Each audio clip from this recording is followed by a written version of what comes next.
Hello everyone, welcome back to the channel and welcome to our cozy little corner of the internet. I'm Pen and today I'll be reading the alphonse mambo by NPD_Ranpo. This is a short 2.5k fic of Autistic Ranpo having a autistic meltdown because it's so relatable. No need to out myself, but anyway. I know I said this would be the last video before the 1000 subscriber special, but I may or may not only be like 3/4 through it. So yeah, that's a thing. But anyway, here is the summary. Let's go. I'm not going in there, he insisted, hiding his hands behind his back. You don't have a choice. It's your job whether you like it or not. Fukazawa was obviously agitated, pinching the bridge of his nose. I'm not doing it. It's too loud. Too loud? Ranpo, this is ridiculous. Come on, we don't have time to waste. With that, the silver-haired man turned around, walking into the station. In a split-second decision, Ranpo followed him much to his own dismay. Or, Ranpo has a meltdown long coming. Hope you guys enjoyed this, and let's get right into the fic. When Ranpo woke up, everything felt grating. The birds chirping outside his window sounded like nails against a chalkboard.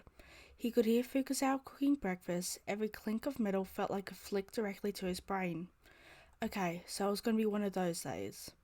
Ranpo hated these days. Everything felt like it was too much off the bat, and he hadn't even moved yet. It really hadn't been that long since one of these days, but of course he wasn't about to be lucky for the first time. He laid in bed, his mind wandering, trying to come up with a way to hide this. He had only been living with Fukazawa for about a month, and while he absolutely had meltdowns, he tried his best to conceal them or go somewhere else. It was never over anything important, but he could still feel the tremble in his hands as he gripped his blanket tighter. If he acted like he was sick, maybe he could no. Because Fukazawa would take him to a doctor. Despite his flaws, the old man was a really good caretaker. It made Ranpo feel a little guilty for being such a difficult person. Maybe just being difficult would help today. He wouldn't get up, he would just stay in bed, act like he was tired, act like he'd never felt more awake. Predictably, there was an eventual knock on his door and Fukazawa popped his head in. Ranpo, we've got a case to investigate today. You gotta get up. Ranpo grumbled, rolling over.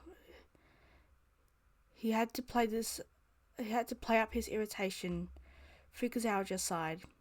Look, we don't have time for this. Get up, he ordered before closing the door. The younger could feel his heart drop at the words. The last thing he wanted to do was disappoint Fukazawa, but was it a lie to say he felt exhausted? He felt exhausted all the time, and this really wasn't any different. He remembered another student at the police academy telling him no. He didn't understand what Ranpo meant when he said when he was always tired. That kid had to be lying though, Ranpo thought. There's no way people live their lives without perpetual exhaustion. That's just not fair. At all. The door opened and Fukazawa's voice came again, more forceful this time. Ranpo, get up. He wasn't going to get out of this. After a few minutes, he stumbled into the kitchen, dressed, his cape draped over him, practically engulfing him.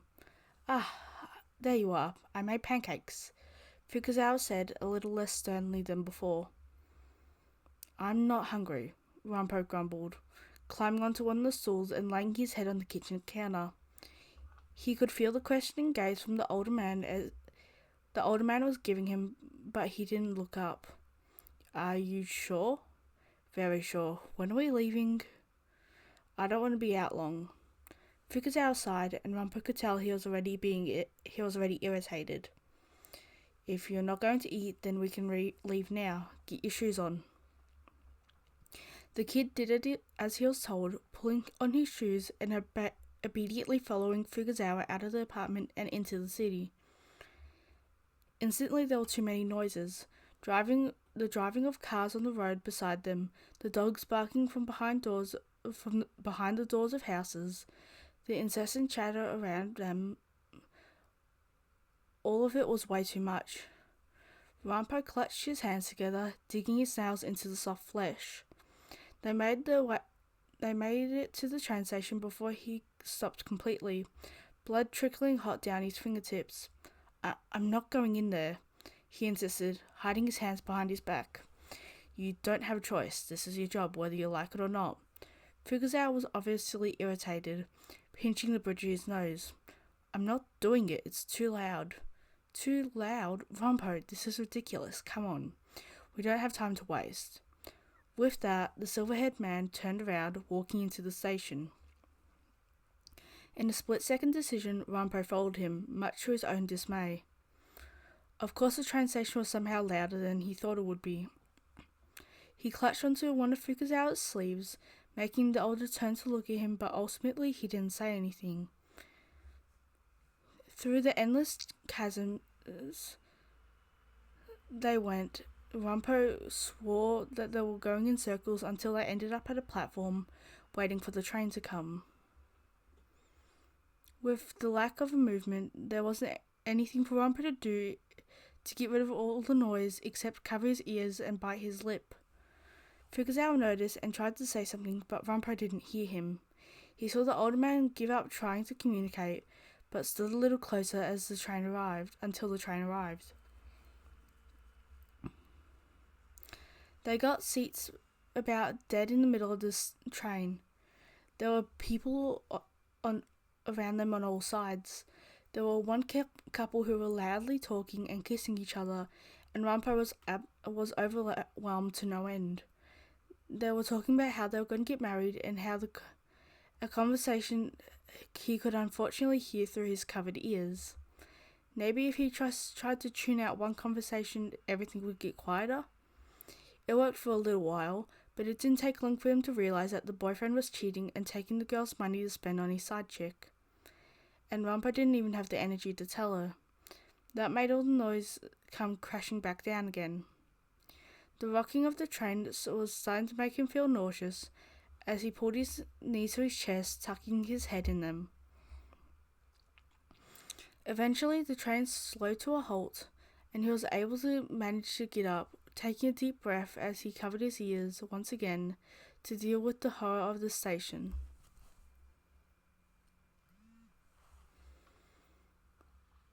It only took a few minutes, much less than last time, but it was enough to bring Ranpo to the brink of tears.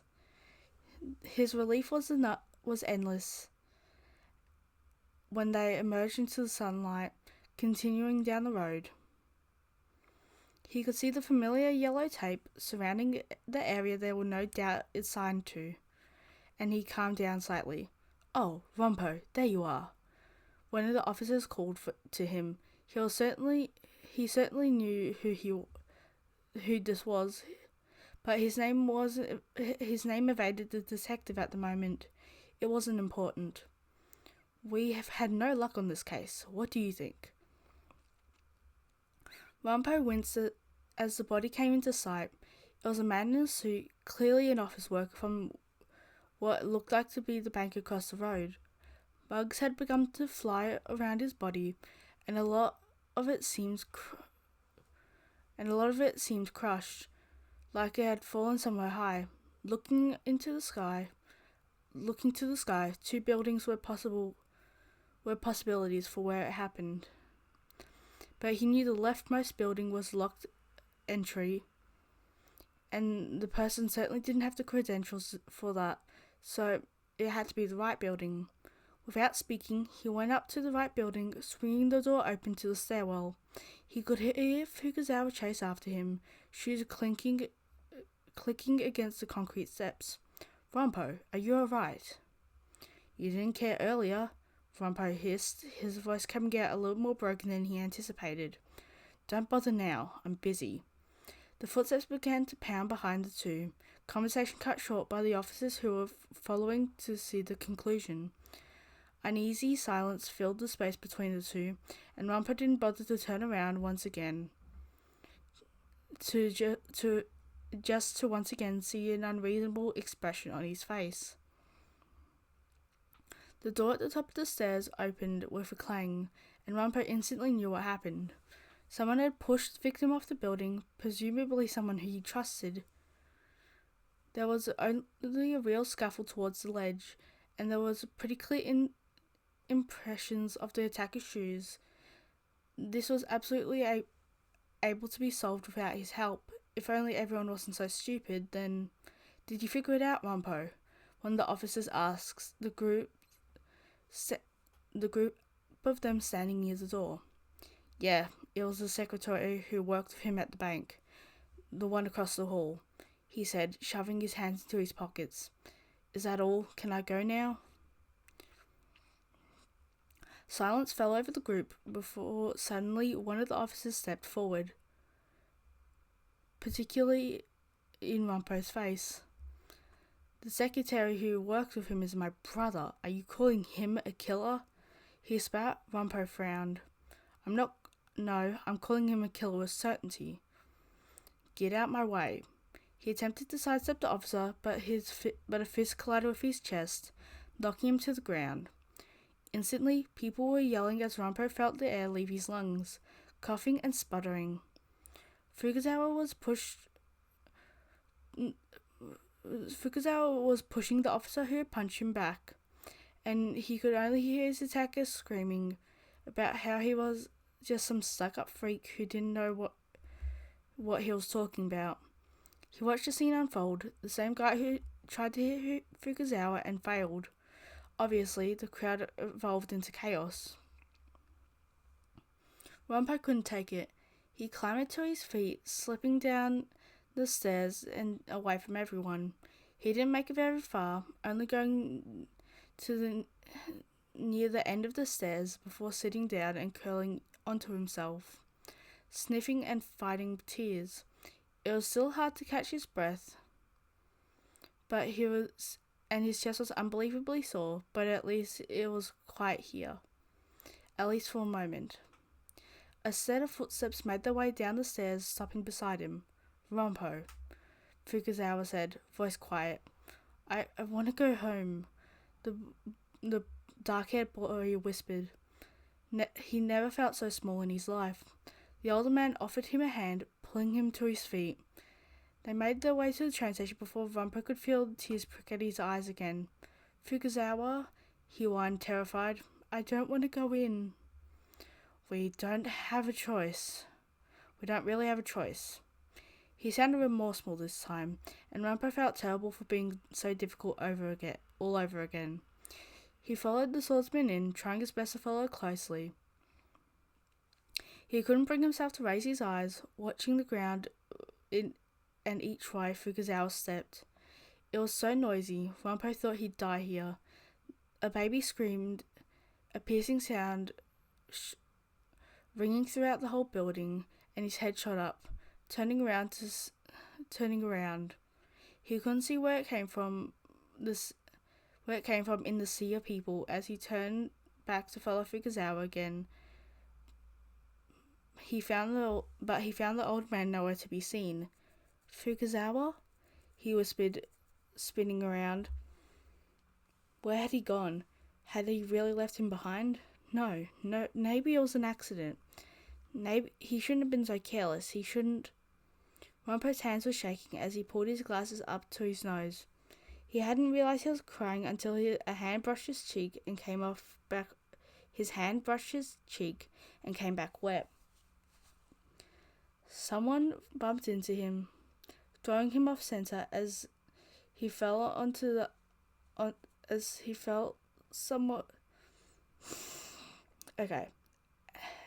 throwing him off center, and he fell onto someone on his other side. They sneered, pushing him off them and onto the ground. Fukazawa lied, he thought, panic overtaking him. The world really is full of monsters.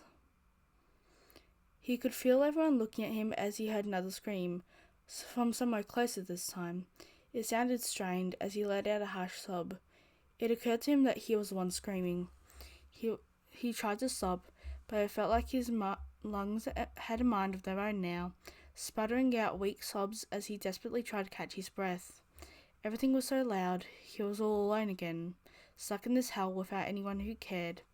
He should have seen it coming. He should have known Fugazawa would just leave him alone, just like everyone else. His fist clattered off his head over and over and over, and someone grabbed his wrist forcefully. Calloused hands wrapped around his soft wrists. Ranpo. He heard someone's whisper. As he looked up, he saw Fugazawa with the first trace of fear he'd ever seen on the old man's face. Ranpo practically tackled him, grasping his clothes in the strongest grip he could muster. But please, I'm sorry, please don't leave. I can't, Fugazawa, please, I'm sorry, he babbled hysterically, soaking the man's yukata in tears. I'm not leaving, he said, holding the smaller boy close. I didn't realize I lost you. I'm sorry. I never meant to hurt you this much. Gently, Fugazawa picked him up, carrying him out of the station. Ranpo heard the noise fade out. The only droning sound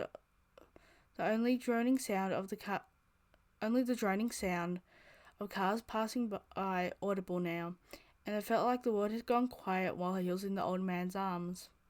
Are you alright now? Fugazawa whispered, kindly petting Ranpo's hair. Better. His voice came out more of a whisper than anything, but his grip on the yukata didn't loosen. We can take a taxi home if you like. It's too far to walk the whole way. It didn't seem to bother Fugazawa that Ranpo was still sobbing as he nodded into his shoulder. The taxi ride wasn't long, and Ranpo was pretty sure the driver had been paid extra to go a little faster. Fugazawa held him close the whole time as his cries slowed and his breathing grew long and ragged. The sun was setting by the time the raven-haired boy was being carried up the stairs of the apartment. The door creaked open softly. Carefully, Ranpo was set down on the edge of the couch. On one end of the couch, Fugazawa sitting on the other. Do you want to talk about it? He asked, placing his hand about halfway across the couch, within Ranpo's reach if he wanted it. I don't know what there is to talk about, he whispered. It just hurts me in places like that. How don't you hear it? Hear what? Everything, he breathed, sniffling. How don't you hear everything they say? You hear everything? Fugazawa's eyebrows furrowed, all at once. And it hurts? Ranpo nodded, pressing the side of his face into the back of the couch. I'm sorry, I know it's stupid, and I'm just being difficult again, and... No, it's nothing like that. If that's what happens, I want to be able to help. I think I've heard of noise-cancelling headphones before. Do you think those would help? Ranpo stares up at him dumbfounded. Do you mean it? You'd do that for me? Of course I would. You're under my care now, and I'll do what you need to feel better. Ranpo could feel the tears threatening to spill behind his eyes. He was sure Fugazawa could see it because his eyes were filled with worry. Did I say something wrong? I didn't mean to make you upset. He sounded so genuine that Ranpo couldn't hold back from the sob building in his chest. No, it's just I'm happy, he laughed weakly. I didn't. Most people just think of it as an inconvenience. Fugazawa positioned himself closer to the younger. It is an inconvenience, but if it's an inconvenience for me, I can't imagine how awful it must be for you. Somehow, the words didn't hurt like Ranpo thought they would. He leaned into Fugazawa's shoulder, and an arm got wrapped around him in return. This was something that Ranpo was determined not to lose. Okay, I hope you guys enjoyed that. That probably is going to be the last video before the subscriber special. Well, that's if I can get off my ass and actually write the rest of it, but, let's see. But anyway, I hope you guys enjoyed, and I'll see you guys next time. Make sure to take care of yourself, because I was actually crying at the end of my first reading of this, and I'll see you guys next time. Bye!